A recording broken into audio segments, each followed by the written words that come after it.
Bram Stoker, known in full as Abraham Stoker, was born on November 8, 1847, in Merino Crescent, a well-to-do area in Clontarf, a coastal suburb of Dublin, Ireland. His father, also named Abraham Stoker, worked as a clerk for the British administration in Dublin Castle, located in the city's centre. His mother, Charlotte Thornley Stoker, originally from Sligo in Western Ireland, was a well-educated and charitable woman. Bram was the third of 7 children in the Stoker family. He had an older brother, William, and an older sister, Matilda. 4 younger siblings followed: Thomas, Richard, Margaret, and George. Though their family was not wealthy, they lived a more comfortable life than many others in Ireland at the time. The country was grappling with widespread poverty caused by British rule, which had created extreme inequalities. Most Irish families lived in dire conditions, relying on small plots of rented land and the potato crop for survival. When Bram was born in 1847, the Great Potato Famine was devastating Ireland. The crop failure caused mass starvation and migration, killing over 1 million people and forcing millions more to leave the country. Despite these struggles, Bram's family remained committed to education. His father worked tirelessly to provide for the family, while his mother, an advocate for social reform, taught her children about the importance of learning and helping others. Charlotte's influence would play a significant role in shaping Bram's later interests in literature and social causes. As a child, Bram was sickly and spent much of his early years bedridden. This time allowed him to develop a vivid imagination as he listened to his mother's stories about Irish folklore and history. These tales, combined with the challenges of his early life, left a lasting impression on Bram, influencing his creative work later in life. Bram Stoker's education was a top priority for his parents, especially his mother Charlotte, who strongly believed in the power of learning. Despite being bedridden during his early childhood due to illness, Bram recovered fully by his teenage years and began attending Bective House, a private school in Dublin. He quickly proved to be an excellent student and even excelled in sports, becoming an athlete despite his earlier frailty. In 1864, at the age of 17, Bram enrolled at Trinity College in Dublin, one of Ireland's most prestigious universities. Trinity had fierce competition from newer universities that had recently opened, but it remained the top choice for elite education in Ireland. Bram studied diligently and was deeply involved in campus life. He joined and later became the president of the University Philosophical Society, a group known for its intellectual discussions and debates. Bram also served as the auditor of the College Historical Society, a role that showcased his leadership and public speaking skills. While at Trinity, Bram came under the influence of Professor Edward Dowden, a well-known literary critic and writer. Dowden introduced him to the works of American authors like Walt Whitman and Edgar Allan Poe, whose themes of mystery and the macabre left a lasting impression on Bram. Poe's eerie storytelling, in particular, inspired Bram's later ventures into Gothic fiction. Bram graduated from Trinity in 1870 with a Bachelor of Arts degree. However, it had taken him 6 years to complete his studies instead of the usual 4 because he was already working part-time in the Irish civil service to support himself and gain practical experience. After graduation, Bram continued his civil service career, eventually securing a role as an inspector for the court system. His job required him to travel throughout Ireland, visiting rural areas and gaining first-hand insight into the country's landscapes and people. This exposure to rural Ireland was crucial in shaping Bram's imagination and storytelling. Many of his future works, including his first novel, The Snake's Pass, were set in the Irish countryside. These experiences also gave him a deeper appreciation for Irish folklore and history, themes that would appear throughout his writing career. During this period, Bram also developed a passion for theater. He began writing reviews for the Dublin Evening Mail, a newspaper co-owned by Sheridan Le Fanu, an established Irish writer of horror and ghost stories. This side job introduced Bram to Dublin's literary and artistic circles, further fueling his ambition to become a writer. By the early 1870s, Bram Stoker was beginning to carve out a promising career, blending his interests in literature, civil service, and the arts. These early experiences laid the foundation for the extraordinary contributions he would later make to the world of literature. Bram Stoker's literary journey was profoundly shaped by the influences and inspirations he encountered throughout his life. His earliest and perhaps most impactful influence came from his mother, Charlotte. A storyteller at heart, Charlotte shared tales of Irish folklore, historical events, and even personal accounts of the devastating cholera epidemic that swept through Ireland. Her narratives instilled in Bram a deep appreciation for storytelling and the dramatic, laying the groundwork for his later fascination with Gothic themes. During his time at Trinity College, Dublin, Bram was introduced to a wide range of literary works. Under the mentorship of Professor Edward Dowden, he explored the writings of contemporary American authors like Walt Whitman and Edgar Allan Poe. Whitman's bold themes and unconventional style broadened Bram's literary horizons, but it was Poe's mastery of horror and the macabre that left a lasting imprint on his imagination. Poe's tales of psychological tension and supernatural intrigue resonated deeply with Bram, sparking his interest in Gothic fiction. In addition to Poe, Bram was influenced by Irish writer Sheridan Le Fanu, whose ghost stories were immensely popular in the Victorian era. Le Fanu's work, particularly the novella Carmilla, which features a female vampire, served as a precursor to Bram's own exploration of vampiric themes in Dracula.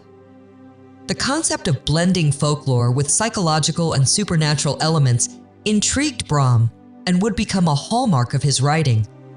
Stoker's connection to Dublin's literary scene further expanded his circle of influences. While working as a theater critic for the Dublin Evening Mail, he developed a keen appreciation for drama and performance. This role brought him into contact with influential figures such as Lady Jane Wilde, a prominent writer and advocate for Irish culture. Lady Wilde's encouragement and intellectual discussions helped shape Bram's understanding of narrative structure and thematic depth. Travel also played a critical role in shaping Bram's inspirations. His job as a civil servant required him to visit rural parts of Ireland, exposing him to its landscapes, traditions, and folklore. These experiences enriched his storytelling, providing vivid settings and cultural textures for his novels. For example, the mysterious and rugged countryside described in The Snake's Pass reflects Bram's first-hand observations of Ireland's natural beauty and haunting atmosphere. Beyond Ireland, Bram's exposure to the works of Gothic fiction, pioneers like Mary Shelley and Horace Walpole, also guided his creative path. Shelley's Frankenstein and Walpole's The Castle of Otranto exemplified how Gothic tales could weave together themes of mystery, science, and supernatural terror. These works inspired Bram to explore similar ideas in his own unique style. Perhaps one of the most pivotal influences on Bram was his professional relationship with actor and theater manager Henry Irving. In 1878, Bram moved to London to manage the Lyceum Theatre under Irving's direction. Irving's commanding stage presence and dramatic flair deeply impressed Bram, and many scholars believe Irving's mannerisms and charisma partly inspired the character of Count Dracula. Bram's fascination with folklore, particularly vampire legends, was another key influence. He drew on Eastern European myths and historical figures such as Vlad the Impaler, a 15th century ruler notorious for his cruelty. While the connections between Vlad and Count Dracula remain speculative, the lore surrounding Vlad's name and reputation provided a foundation for Bram's most famous creation. Additionally, Bram's friendship with Armin Vambery, a Hungarian scholar and travel writer, contributed to his understanding of Transylvanian culture and geography. Vambery's tales of Balkan folklore and eerie legends likely helped Bram craft the haunting setting and rich background of Dracula. Bram's influences extended beyond literature and folklore to encompass the scientific and medical advancements of his time. The Victorian era witnessed groundbreaking discoveries in medicine, psychology, and technology, which fascinated Bram and found their way into his writing. For example, the use of diaries, letters, and newspaper articles to narrate Dracula reflects contemporary interests in documentation and analysis. Through a lifetime of diverse influences, Bram Stoker crafted a unique literary voice that blended folklore, Gothic traditions, and modern ideas. These inspirations fueled his creativity and led to the creation of stories that continue to captivate readers around the world. Bram Stoker's writing career evolved over decades, shaped by his diverse interests and experiences.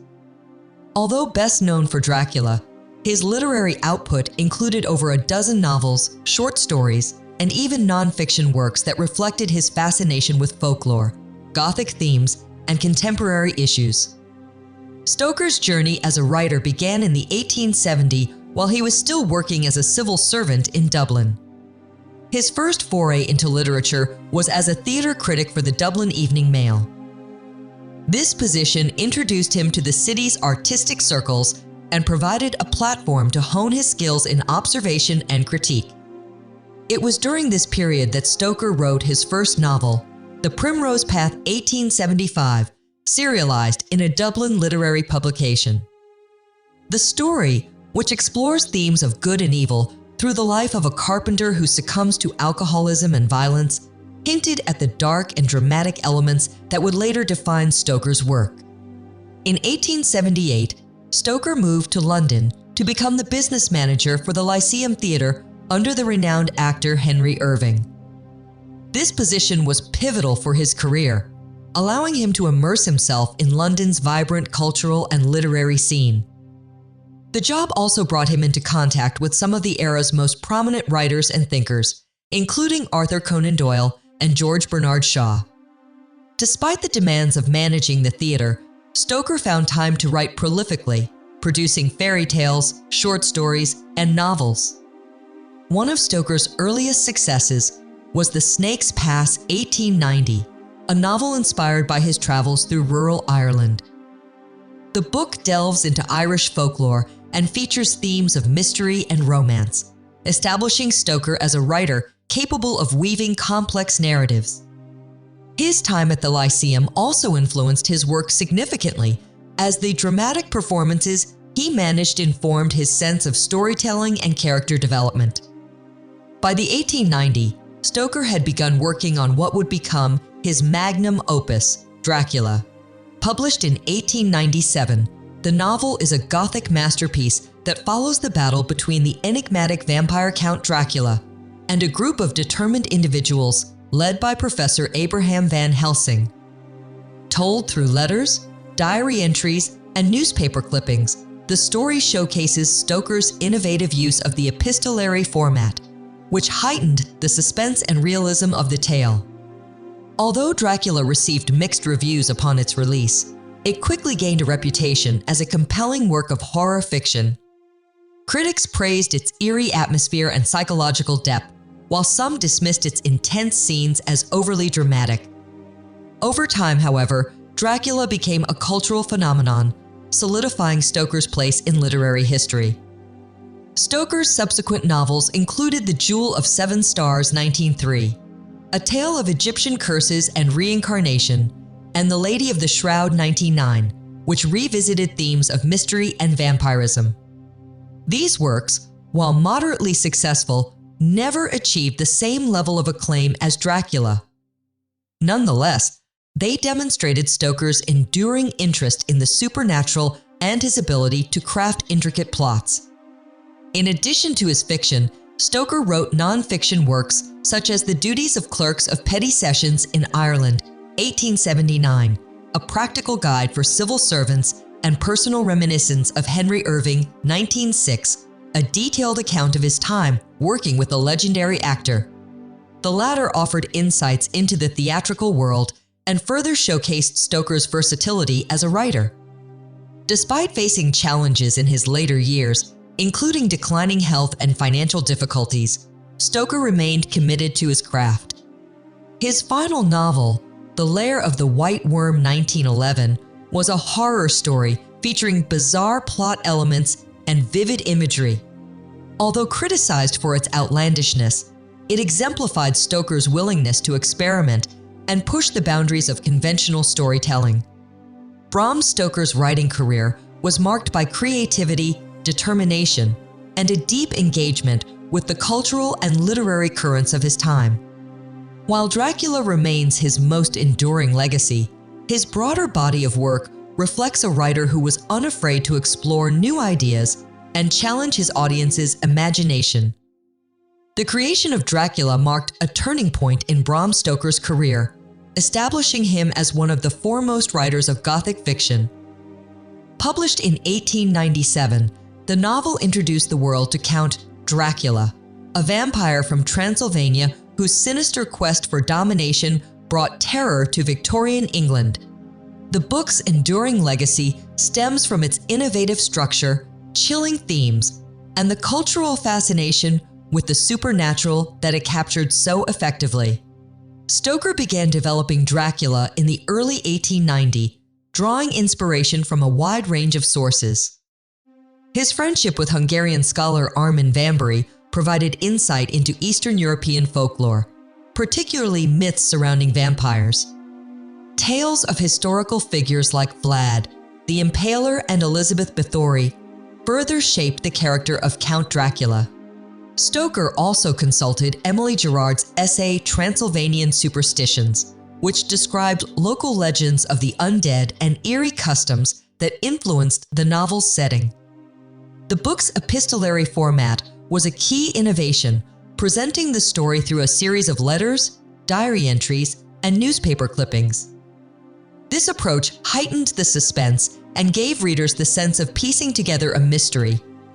Stoker's use of multiple narrators allowed for diverse perspectives, enriching the plot and providing deeper insights into the characters. This narrative style also reflected Victorian society's fascination with documentation, science, and rationality, themes that are woven into the story. Dracula explores a clash of modernity and ancient superstition. The characters, including Jonathan Harker, Mina Murray, and Dr. John Seward, rely on modern tools like typewriters, phonographs, and medical knowledge to combat Dracula's supernatural powers.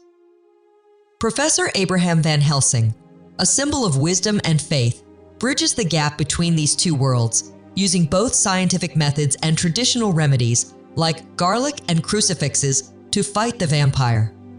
The novel's central themes of fear, control, and the unknown resonated with readers at the time. Dracula represented a foreign, invasive force, reflecting Victorian anxieties about immigration, cultural change, and the erosion of traditional values. The book's depiction of blood as a life force also mirrored societal concerns about disease and contamination during an era of significant medical discoveries. When Dracula was first published, it received mixed reviews. Critics praised its gripping narrative and atmosphere of dread, but some found its supernatural elements excessive. Despite this, the novel gained a following, particularly through stage adaptations. In 1924, Hamilton Dean adapted Dracula for the stage, and this was later refined by John L. Balderston for a Broadway production in 1927. These performances introduced Count Dracula as a sophisticated, charismatic figure, a departure from Stoker's original portrayal of a more monstrous being. The 1931 Universal Studios film adaptation, starring Bela Lugosi, further cemented Dracula's place in popular culture. Lugosi's portrayal of the Count, with his sharp features and hypnotic gaze, defined the character for generations. Subsequent films, including Hammer Horror's adaptations and Francis Ford Coppola's Bram Stoker's Dracula 1992, continue to reimagine the story, ensuring its relevance in modern times. The impact of Dracula extends beyond literature and film. The novel has inspired countless adaptations, parodies, and reinterpretations across various media, from theater and television to video games and comics. The character of Dracula has become a universal symbol of vampirism, influencing how vampires are portrayed in contemporary works like Twilight and the Vampire Diaries. In addition to its cultural influence, Dracula has been the subject of extensive academic study. Scholars have analyzed its themes from perspectives such as gender, colonialism, and psychology. The novel's exploration of sexuality, particularly in the relationships between Dracula and his victims, has sparked debates about Victorian attitudes toward repression and desire. Despite its widespread acclaim, Dracula also faced criticisms. Some have argued that its depictions of Eastern Europe and its people perpetuate stereotypes, portraying them as primitive and dangerous. Others have questioned the novel's portrayal of women, suggesting that characters like Mina Murray and Lucy Westenra reflect restrictive Victorian ideals of femininity. Nevertheless, Dracula remains a seminal work in Gothic literature, standing as a testament to Bram Stoker's creativity and vision. Its blend of suspense, horror, and social commentary continues to captivate audiences, ensuring its status as a timeless classic. Through Dracula, Stoker created a legacy that has shaped the way the world views vampires and the Gothic genre. The creation and impact of Dracula exemplify how a single work can transcend its time, becoming a cultural and literary phenomenon.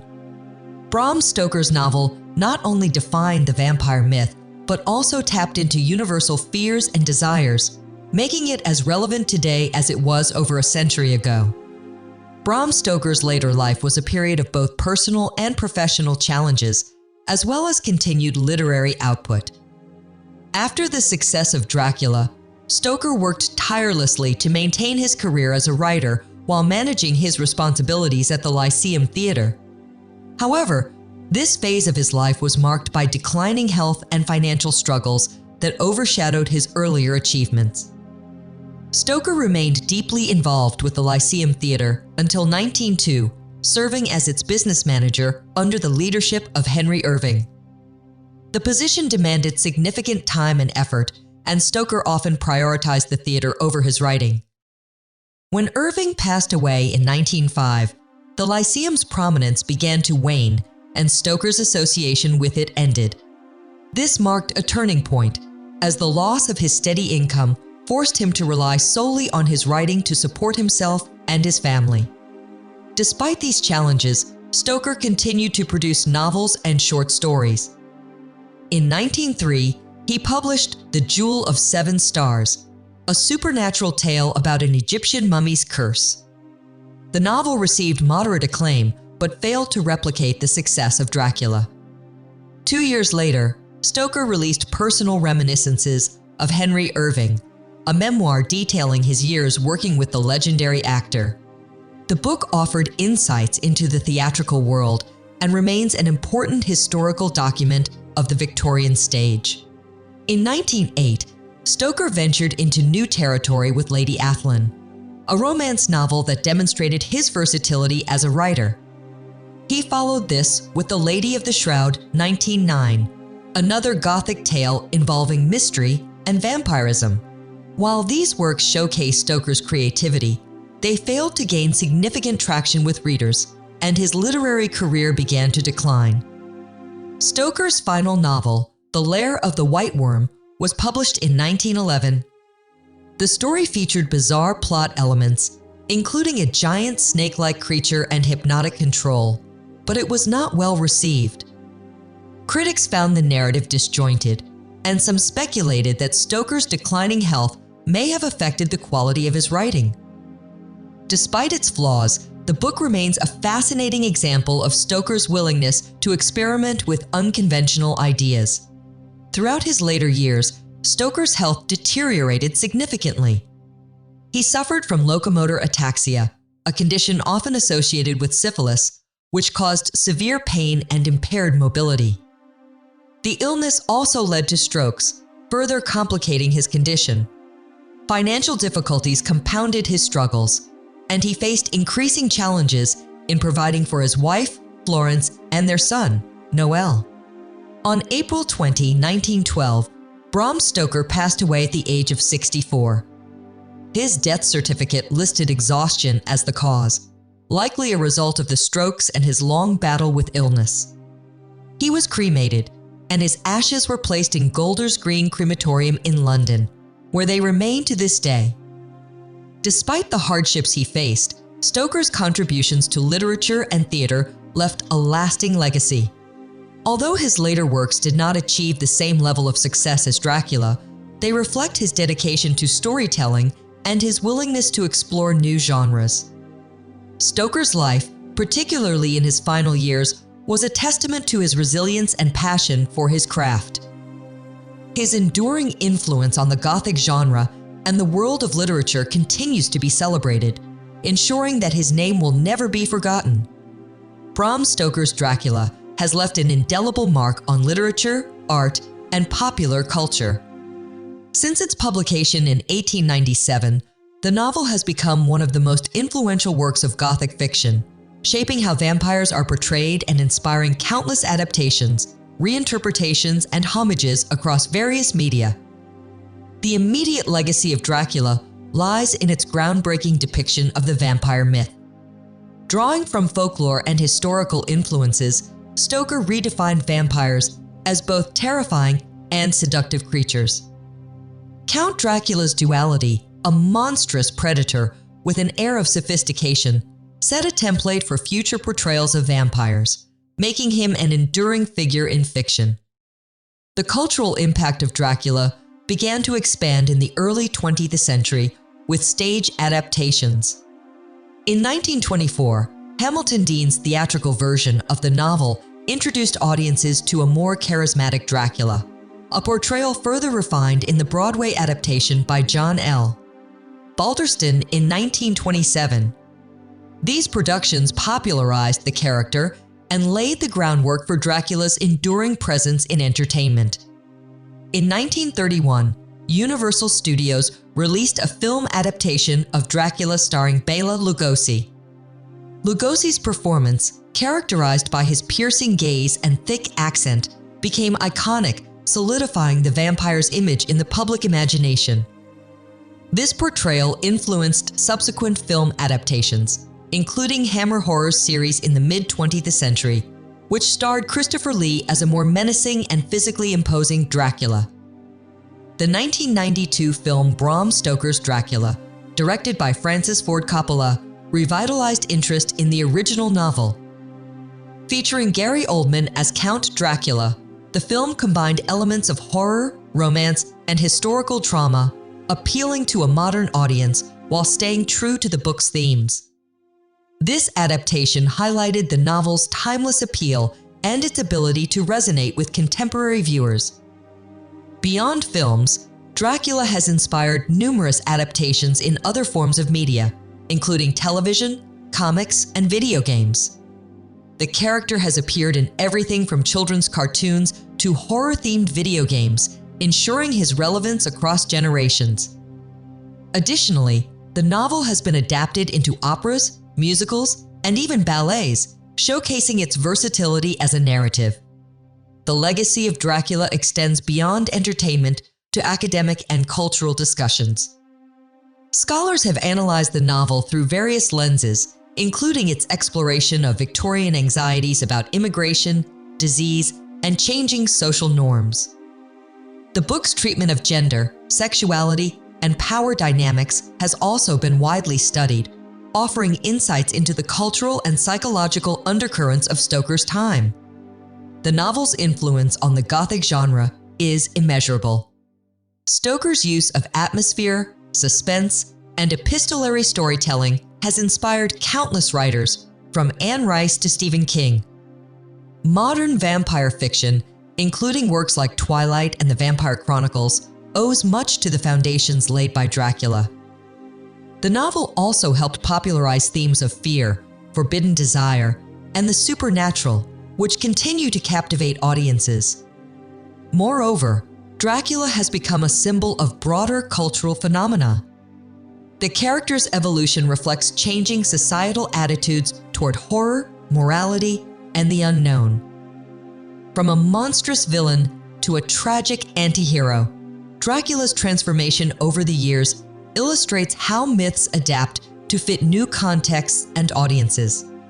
The novel's enduring popularity is a testament to Bram Stoker's vision and creativity. While Stoker himself may not have foreseen the global phenomenon Dracula would become, his work has transcended time, connecting readers and viewers across cultures and generations. The story's universal themes of fear, love, and survival ensure its continued relevance, while its iconic imagery remains deeply embedded in popular culture. In essence, Dracula is more than a novel. It is a cultural landmark that has shaped our collective imagination. Stoker's creation has not only defined the vampire myth, but also demonstrated the power of storytelling to inspire and endure. His legacy lives on through the countless adaptations, interpretations, and discussions that continue to breathe new life into his work. Bram Stoker's life and legacy offer a fascinating glimpse into the world of literature, creativity, and perseverance. Though he is remembered primarily for Dracula, Stoker's broader body of work and his personal journey reflect the complexities of a writer who navigated challenges while contributing profoundly to Gothic fiction. Stoker's early life, marked by illness and recovery, played a critical role in shaping his imagination. His mother's storytelling and his exposure to Irish folklore instilled in him a love for narrative and the dramatic. These influences remained with him throughout his career, evident in the vivid characters and rich atmospheres he created in his works. As a young man, Stoker demonstrated remarkable resilience and ambition. His success at Trinity College, both academically and as a leader of intellectual societies, highlighted his drive and intellectual curiosity. These qualities carried over into his professional life, where he balanced demanding roles as a civil servant, theater manager, and writer. His time at the Lyceum Theater, working alongside Henry Irving, was particularly formative, allowing him to immerse himself in the arts while building connections that would later support his literary pursuits. Dracula stands as a crowning achievement in Stoker's career, embodying his ability to blend folklore, Gothic traditions, and contemporary concerns into a compelling narrative. The novel's themes of fear, control, and the clash between modernity and superstition resonated with readers of his time and continue to captivate audiences today. Its success, however, overshadowed Stoker's other works, many of which explored similar themes but failed to achieve the same acclaim. Stoker's later years were marked by struggles, including declining health and financial difficulties. Despite these challenges, he continued to write, producing works that demonstrated his enduring passion for storytelling. While his final novel, The Lair of the White Worm, was not well received, it showcased his willingness to experiment and push creative boundaries, even in the face of personal hardship. The enduring legacy of Bram Stoker lies in his profound influence on the Gothic genre and popular culture. Dracula has become more than a novel. It is a cultural phenomenon that has shaped how vampires are perceived and represented across media. The character of Count Dracula, with his blend of menace and allure, remains a symbol of the supernatural and the mysterious, transcending the pages of the book to become a universal icon. Reflecting on Stoker's life, it is evident that his contributions extend far beyond a single work. His ability to capture the fears and fascinations of his time, coupled with his imaginative storytelling, ensures his place in literary history. Bram Stoker's legacy is a testament to the enduring power of creativity and the timeless appeal of a well-told story. What do you think of Bram Stoker's legacy?